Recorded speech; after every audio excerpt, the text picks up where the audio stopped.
Le gouvernement israélien de Benjamin Netanyahou a échoué le 7 octobre. Et il a échoué doublement. Dans la capacité à assurer la protection du peuple israélien, en laissant faire des massacres qui sont une abomination. Et il porte une responsabilité directe dans ce qui s'est passé. Et il a aussi un autre échec, c'est d'avoir encouragé une politique d'occupation et de colonisation qui continue à cette heure en Cisjordanie et qui constitue une autre menace pour Israël si un deuxième front en Cisjordanie venait à s'ouvrir. La force ne permet pas d'assurer la sécurité d'un peuple. C'est ça que tous les Israéliens doivent comprendre aujourd'hui. Et ce qui est important, c'est que le choix du gouvernement israélien, justement depuis le 7 octobre, c'est de surenchérir dans la force. Vous savez, ni la force, ni la vengeance n'assurent la paix et la sécurité. Ce qui assure la paix et la sécurité, c'est la justice. La justice n'est pas au rendez-vous. Le raisonnement du gouvernement israélien dans les bombardements qui ont lieu aujourd'hui est un raisonnement erroné. Et toute la communauté internationale peut le voir. Le principe, c'est nous ciblons des terroristes. Et malheureusement, il se trouve qu'il y a aussi des populations civiles, ce qu'on appelle pudiquement en langage militaire des dommages collatéraux.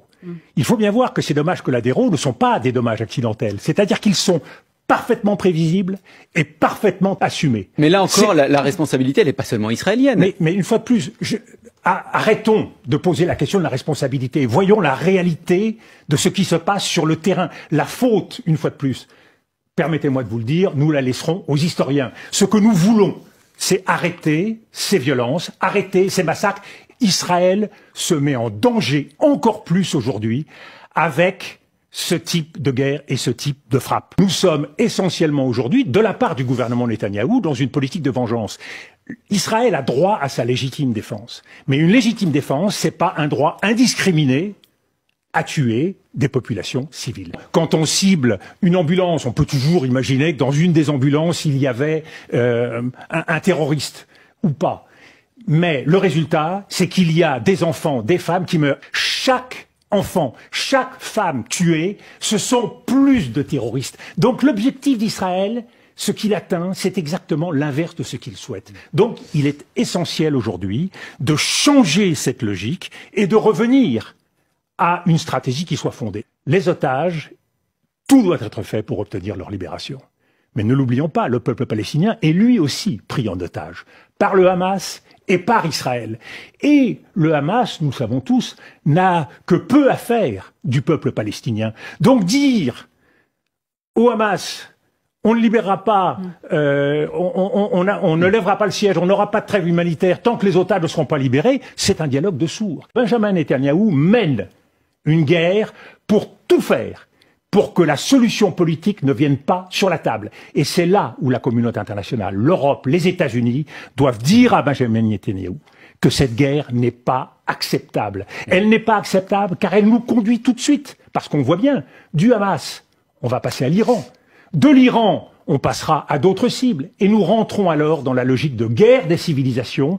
Quand M. Benjamin Netanyahou dit qu'il y a d'un côté le peuple de la lumière et de l'autre le peuple des ténèbres, on voit bien dans quel engrenage nous nous situons. Toutes les guerres qui se déroulent depuis une vingtaine d'années sont des guerres qui commencent et qui ne se terminent pas. Ce sont des conflits gelés. On sait commencer une guerre, on ne sait pas la terminer. Et M. Benjamin Netanyahou pourra diriger le Gaza. Cela ne changera rien. Il continuera à avoir des attaques terroristes. Les Israéliens continueront à vivre dans la peur. Il faut sortir de cela. La deuxième raison pour laquelle c'est la guerre d'hier, c'est que la guerre contre le terrorisme n'a jamais été gagnée nulle part. La force n'est pas la réponse, une fois de plus. La vengeance n'est pas la réponse. La réponse, c'est la justice. Et ça, tous les peuples du monde, tous ceux qui aujourd'hui regardent ce qui se passe, en appellent à la justice. Qu'aujourd'hui, la direction qu'il faut suivre, c'est d'empêcher Benjamin Netanyahou de continuer sa logique suicidaire qui fera d'Israël un État assiégé. Ils peuvent assiéger Gaza. Ils seront assiégés. Et il ne faut pas croire que demain, on reprendra avec l'Arabie Saoudite, avec les États arabes, une petite parole tranquille qui normalisera la situation. Non.